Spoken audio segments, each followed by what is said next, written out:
Philippine সম্পর্কে কিছু প্রশ্নের উত্তর আছে যারা আমার এই ইউটিউব চ্যানেলে এবং হোয়াটসঅ্যাপ ভাইবার ইমোতে প্রশ্ন করছেন। আশা করি এই প্রশ্নের উত্তরগুলো যদি আপনারা পান, সেটা ফিলিপাইনের ভিসার ক্ষেত্রে হোক অথবা ফিলিপাইনে আসার জন্য হোক, আপনাদের এই আনসারগুলো কাজে লাগবে। তো চলেন আমি আপনাদের সাথে শেয়ার করি আপনাদের ইম্পর্টেন্ট যে প্রশ্নগুলো আছে সেটার উত্তর আমি যতটুকু জানি। তার আগে আমার ছোট্ট রিকোয়েস্ট, আমার চ্যানেলটা সাবস্ক্রাইব করে নেবেন। এই চ্যানেলের মাধ্যমে আমি যতটুকু পারি আপনাদেরকে হেল্প করার চেষ্টা করতেছি। প্রথম প্রশ্ন করছে আমার একজন সাবস্ক্রাইবার, নাম হচ্ছে মহসিন। তিনি আমাকে প্রশ্ন করছে যে সজীব ভাই, ইউটিউবে দেখলাম ফিলিপাইনের ভিসা নাকি 5 মিনিটে পাওয়া যায়, তো এটা কতটুকু সত্য? মহসিন ভাই এবং যারা এখানে দর্শক আছেন তাদের উদ্দেশ্যে বলতেছি, বাংলাদেশে ফিলিপাইনের ইমিগ্রেশনে যদি আমার বাবা, আমার দুলাভাই চাকরি করে, তাইলেও 5 মিনিটে ভিসা দেওয়া সম্ভব না। যে বইলে থাকে সে কথার কথা বলছে, 5 মিনিট একটা রূপও করতে দেখাইছে, হয়তোবা সে গেছে, যাওয়ার পরেও সে 5 মিনিটে ভিসাটা পায় নাই। এইসব গাঁজাখুরি কথায় কান দিবেন না। আপনারা যদি ডাইরেক্ট এম্বাসিতে অ্যাপ্লাই করেন, প্রথমে আপনাদের সমস্ত রিকোয়ারমেন্ট দিয়ে একটা মেল করতে হয়। সেই মেলের উত্তর আইতে লাগে 3 থেকে 4 দিন। আবার এম্বাসি ওয়েট করতে বলে কনফার্মেশন মেলের জন্য, অর্থাৎ আপনাকে একটা ডেট দিবে, সেটা আসতে লাগে 7 থেকে 8 দিন। সে 5 মিনিটে পাইছে, তার সাথে যোগাযোগ করেন যে আপনি যত টাকা চান আমি দিব, আমাকে 5 মিনিটে ভিসা নিয়ে দিতে হবে, দেখেন সে পারেন কিনা। তারপরে প্রশ্ন হচ্ছে হুমায়ুন ভাইয়ের। তিনি লিখছে যে সজীব ভাই, ফিলিপাইনে বাংলাদেশিদের বিয়ে করার জন্য কি কি ডকুমেন্টস নিয়ে আসতে হবে?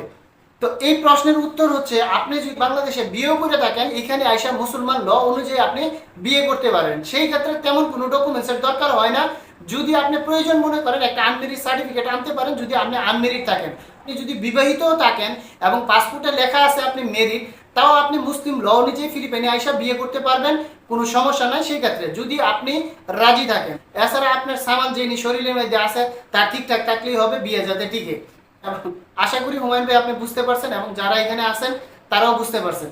এরপরের যে প্রশ্নটা সেটা ইম্পর্টেন্ট এবং কমন, এটা ইউটিউবের কমেন্টসে হোক অথবা হোয়াটসঅ্যাপে হোক, আপনারা সাধারণত কমন প্রশ্নটা করে থাকেন। প্রশ্নটা করছে আহমেদ আলী ভাই। তিনি লিখছে ফিলিপাইনের ভিসার জন্য কি ধরনের ডকুমেন্টসের প্রয়োজন? এটা আমি অনেকবার বলছি, তারপরে আপনাদেরকে একটু সংক্ষেপে বলে দিই, যেহেতু এটা আমার অনেকবার বলা হয়েছে। আপনারা ফিলিপাইনের ভিসার জন্য একটা বৈধ পাসপোর্ট লাগবে, যার মেয়াদ থাকতে হবে 6 মাস। তারপরে ভিসা আবেদন ফর্মটা সঠিকভাবে ফিল আপ করতে হবে। পাসপোর্ট সাইজের 2টা ছবি লাগবে, যেটার হোয়াইট ব্যাকগ্রাউন্ড। ফ্লাইট বুকিং এর আপ এন্ড ডাউন টিকিট দেখাইতে হবে।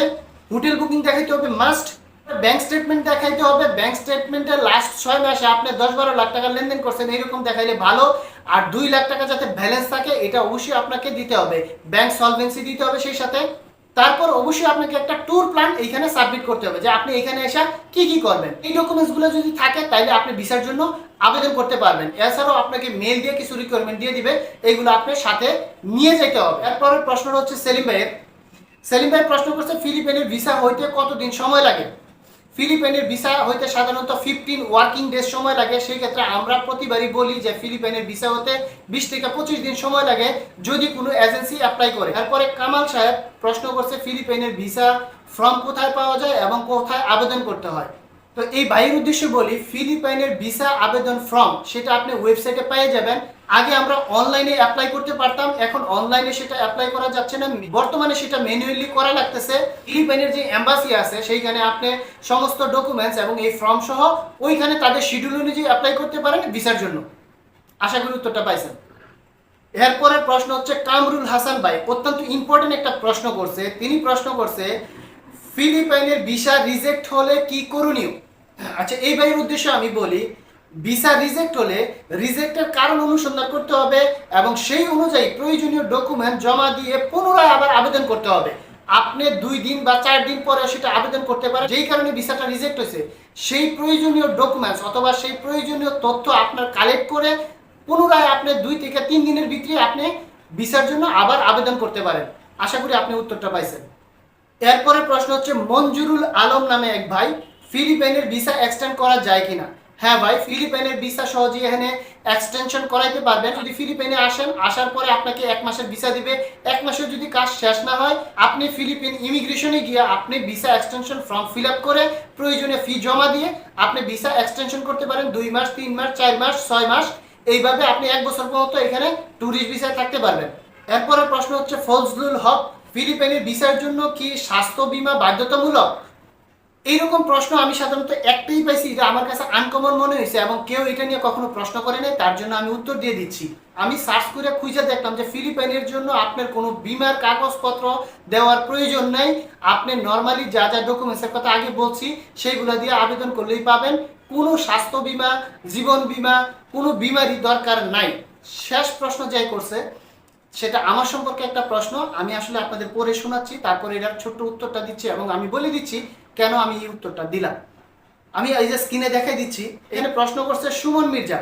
এই ভাই আমার পরিচিত, উনি প্রশ্ন করছে, যাক ভাই আপনার মাধ্যমে ভিসা পাইলাম আলহামদুলিল্লাহ, আমার শরীর কিছুটা অসুস্থ আছে, সুস্থ হলে ইনশাল্লাহ টিকিট কনফার্ম করব। এখানে একটা বিষয় কিন্তু আপনাদের জানানোর জন্য এই প্রশ্নের উত্তরটা দিচ্ছি। সুমন ভাইয়ের উদ্দেশ্যও বলি, সুমন ভাই যদি ভিডিওটা দেখেন, সুমন ভাইকে এই ইউটিউবের মাধ্যমে আমি চিনি, তো ওনার উদ্দেশ্যে বলি, সুমন ভাই আপনি যেহেতু 3 মাসের ভিসা পাইছেন, আপনি কোনো কারণে যদি আসতে না পারেন, এইরকম যদি আপনার সিচুয়েশন হয় শরীরের অসুস্থতার কারণে, ফ্যামিলির কারণে অথবা অন্য কোনো কারণে ভিসা পাওয়ার পরে আপনি আসতে পারেন নাই, এখন আপনার কি করণীয়? আপনি কি পরবর্তীতে আবার ভিসা পাইবেন কিনা? আমি বলবো যে হ্যাঁ, আপনি পরবর্তীতে ভিসা পাইবেন, কিন্তু আর কারণ দেখাইতে হবে। অনেক এম্বাসি মনে করে আমি তাকে ভিসা দিছি, সে যায় না, অর্থাৎ ওই দেশটা একটা ইনসাল্ট মনে করে, পরবর্তীতে আর ভিসা দিতে চায় না। তো সেই ক্ষেত্রে যদি আপনি প্রয়োজনীয় মেডিকেলের কাগজপত্র অথবা প্রয়োজনীয় ডকুমেন্টস আপনি শো করতে পারেন এবং আবেদন করতে পারেন, পরবর্তীতে আপনি ভিসা পাবেন। সুমন ভাই, আমি দোয়া করি আপনি দ্রুত সুস্থ হয়ে যান এবং আপনার যে সময় আছে এই সময়ের ভিতরে ফিলিপাইন ভিজিট করতে পারেন। আপনারাও যারা শুনছেন বাইটের জন্য দোয়া করেন, কারণ বাইটের একটা অপারেশন হয়েছে আমি জানি, এই বাইটের জন্য দোয়ার দরখাস্ত রইল। এই ছিল আজকে প্রশ্ন এবং প্রশ্নের উত্তর। আশা করি এইখান থেকে আপনাদের কিছুটা প্রয়োজনীয় তথ্য আপনারা পাইছেন। আরও যদি কিছু জানবার চান আমার চ্যানেলটা সাবস্ক্রাইব করবেন, সাবস্ক্রাইব করে এখানে কমেন্টস করবেন, আমি উত্তর দিব। যদি ইমার্জেন্সি প্রয়োজন মনে করেন এখানে নাম্বার দেওয়া আছে, আর কল করতে পারেন, হোয়াটসঅ্যাপ, ভাইবার, ইমো যে কোনো মাধ্যমে কল করতে পারেন বা মেসেজ দিতে পারেন, আমি রিপ্লাই দিব। তো আজকে এই পর্যন্তই, ভালো থাকবেন সবাই, আল্লাহ হাফেজ।